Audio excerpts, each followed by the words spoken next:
Welcome to Turtle Island North, where we break down power, politics, and paychecks, and discuss how decisions made in boardrooms, governments, and institutions directly affect your job, your income, and your future. This channel connects the dots between policy and everyday life, so hard-working Canadians can understand what's really happening behind the headlines, from Parliament to your paycheck.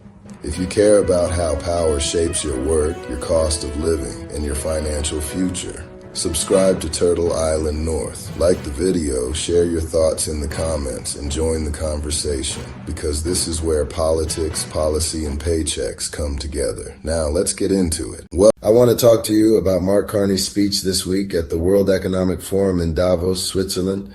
First of all, let's just say he was speaking in very familiar territory, as he was a member of the World Economic Forum Board of Trustees for more than 10 years. Carney delivered a polished and carefully worded address. He didn't name names, but everyone in that room knew exactly who he was referring to. It was diplomatic, but it was also a challenge. And within a day, the response from the unnamed power he was addressing made it clear that those remarks were not appreciated. So did Mark Carney pick a fight? Let's take a look. It works. Let me be direct.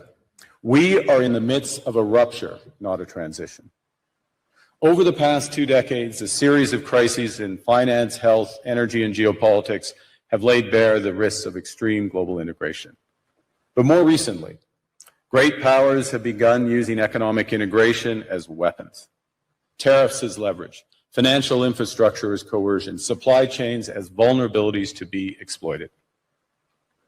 You cannot live within the lie of mutual benefit through integration when integration becomes the source of your subordination.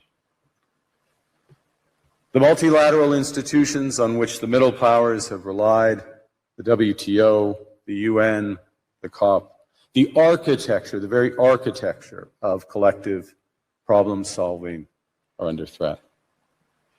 And as a result, many countries are drawing the same conclusions, that they must develop greater strategic autonomy in their work. Now, the next day after Mark Carney's speech to his former peers, Donald Trump spoke, and it was clear that he was not impressed with what Mark Carney had to say. The timing of it, especially with what's coming up later this year, may have made things much worse for the Canadian economy. And the response that was actually delivered by Howard Lutnick, the U.S. Secretary of Commerce, was anything but subtle. Let's take a look. The second best deal in the world. And all I got to do is listen to this guy whine and complain? Mr. Secretary, in fairness, you've seen from the airplanes, you've seen about a 30% decline in Canadian visitors to the United States, if not significantly more. You've seen a similar type of decline from China.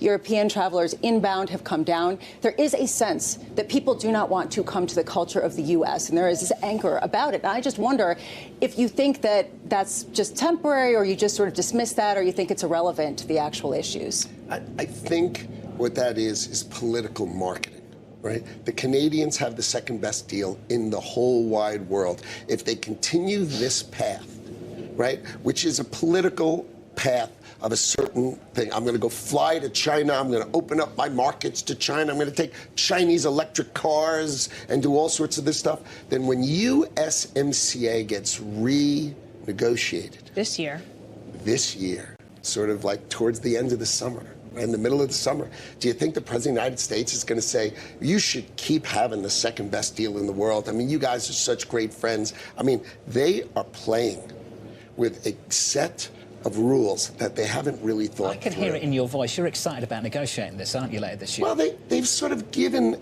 a sort of a roadmap of saying, so I guess we should change the whole deal. Right? So, was Carney's speech a misstep that will be remembered when trade talks begin? Later this year, CUSMA, the Canada-U.S Mexico Free Trade Agreement, comes up for renegotiation. It already accepts certain Canadian realities, including heavy protection of the dairy sector through supply management and tariffs of roughly 240% on U.S. imports.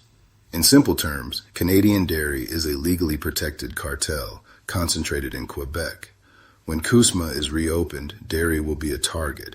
Trump has made that clear, as he wants fewer tariffs and better access for American producers. With rumblings beginning again in Quebec about separation, this could further fuel tensions. All of this points to more economic uncertainty for Canada, and Carney's speech has not helped. The infrastructure to ship goods to Asian markets is still years away. Elbows up. So did Canadians just take another one on the chin?